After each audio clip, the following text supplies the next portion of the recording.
Assalamualaikum warahmatullahi wabarakatuh.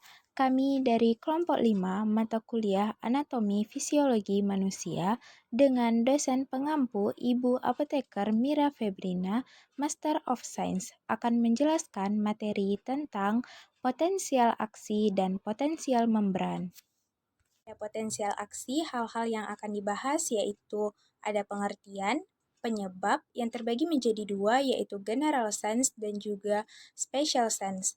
Nah, mekanisme potensial aksi ini terbagi menjadi 4 tahapan, yaitu ada tahapan polarisasi atau tahap istirahat, ada tahap depolarisasi, tahap repolarisasi, dan juga tahap hiperpolarisasi. Nah, selanjutnya pada potensial aksi ini juga ada komponennya yang terbagi menjadi dua, yaitu kanal natrium dan juga kanal kalium. Pada potensial membran, hal-hal yang akan dibahas yaitu mengenai pengertian dan proses yang berperan dalam potensial membran, yaitu ada difusi dan juga transport aktif. Nah, mari kita simak materinya.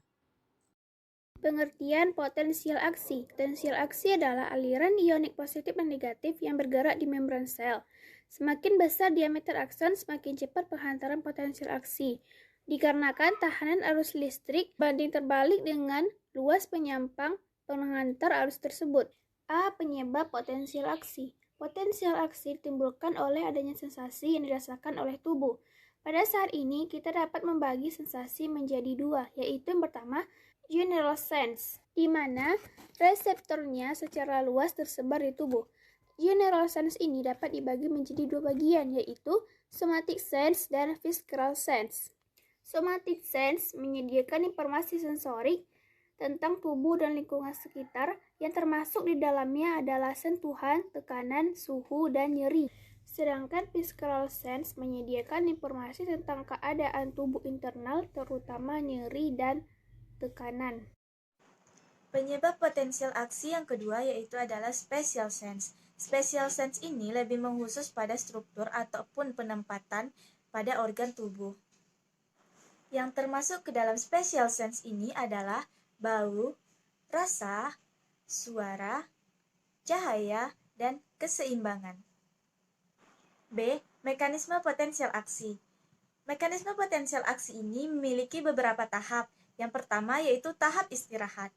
Pada saat ini, membran dapat dikatakan terpolarisasi karena selama tahap ini berlangsung, potensial membrannya bersifat negatif dengan nilai sekitar min 90 mV. Mekanisme potensial aksi yang kedua adalah tahap depolarisasi. Nah, pada tahap ini, membran secara tiba-tiba menjadi sangat permeabel terhadap ion natrium. Artinya adalah membran dapat dilalui oleh berbagai jenis zat, baik itu zat padat maupun zat cair. Hal ini menyebabkan kanal ion natrium terbuka dengan cepat, dan sejumlah besar ion natrium yang bermuatan positif berdifusi masuk ke dalam akson. Keadaan membran yang awalnya terpolarisasi dengan nilai minus 90 mV secara cepat menjadi sangat positif. Tahapan yang ketiga adalah tahap repolarisasi. Tahap ini berlangsung setelah berakhirnya tahap depolarisasi. Membran menjadi lebih permeabel terhadap ion kalium. Berakhirnya tahap depolarisasi adalah ketika kanal ion natrium tertutup dengan cepat yang diikuti oleh pembukaan kanal ion kalium secara lambat. Materi selanjutnya akan disampaikan oleh Ramanda. Tahap hiperpolarisasi. Setelah tahap repolarisasi berakhir, dikenal suatu kondisi yang disebut positif after potensial. Keadaan ini merupakan kondisi potensial membran yang lebih negatif dari kondisi istirahat, terjadi akibat lambatnya penutupan kanal ion K. Berikut merupakan gambaran dari mekanisme potensial aksi. Materi selanjutnya yaitu komponen potensial aksi.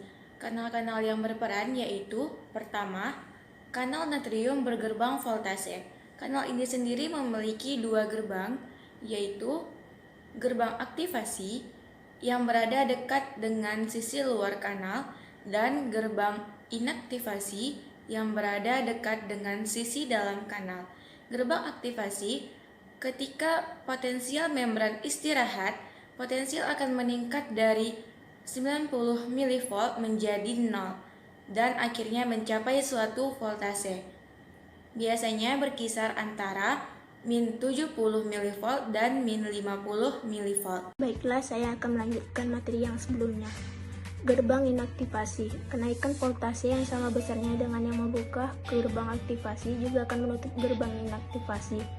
Gerbang inaktivasi menutup dalam waktu beberapa puluh ribu detik setelah gerbang aktivasi terbuka. Ketika gerbang inaktivasi telah tertutup, ion natrium tidak lagi dapat berdifusi melewati membran. Pada saat inilah potensial membran mulai pulih kembali ke keadaan istirahat. Yang kedua, kanal kalium bergerbang voltase selama keadaan istirahat. Gerbang kanal ion kalium berada dalam keadaan tertutup, dan ion kalium terhalangi untuk melewati kanal ini menuju keluar. Kanal kalium hanya terbuka secara bersamaan ketika kanal natrium mulai tertutup akibat inaktivasi. Yang pertama, potensial aksi dibangkitkan ketika ion natrium mengalir ke dalam melintasi membran pada satu lokasi. Yang kedua, deporisasi potensial aksi pertama telah menyebar ke wilayah yang bersebelahan pada membran tersebut, mendeporisasi wilayah itu dan memulai potensial aksi kedua. Pada lokasi potensial aksi pertama, membran mengalami deporisasi ketika K+ mengalir keluar. Agar lebih jelas, bisa kita lihat berikut ini. Baiklah, selanjutnya potensial membran. Potensial membran adalah beda potensial elektrik antara dinding sebelah luar dan dinding sebelah dalam dari suatu membran sel. Proses yang berperan pada potensial membran adalah difusi dan transport aktif. Potensial membran disebabkan oleh perbedaan komposisi ionik dalam cairan intraseluler dan ekstraseluler. Oke, selanjutnya difusi. Difusi terjadi karena sifat membran sel yang semi permeabel. Oleh karena konsentrasi dalam sel yang tinggi, ion K cenderung berdifusi keluar sel sehingga mengurangi muatan positif di dalam sel dan membentuk elektropositif di luar sel dan elektronegatif di dalam sel. Selanjutnya, transport aktif. Transport aktif terjadi karena adanya pompa Na dan K yang bersifat elektrogenik oleh karena lebih banyak mengeluarkan ion positif atau 3 ion Na akan mengeluarkan setiap 2 ion K masuk. Kejadian ini menimbulkan gradien konsentrasi yang tinggi antara ion Na dan ion K untuk modal awal agar terjadi difusi.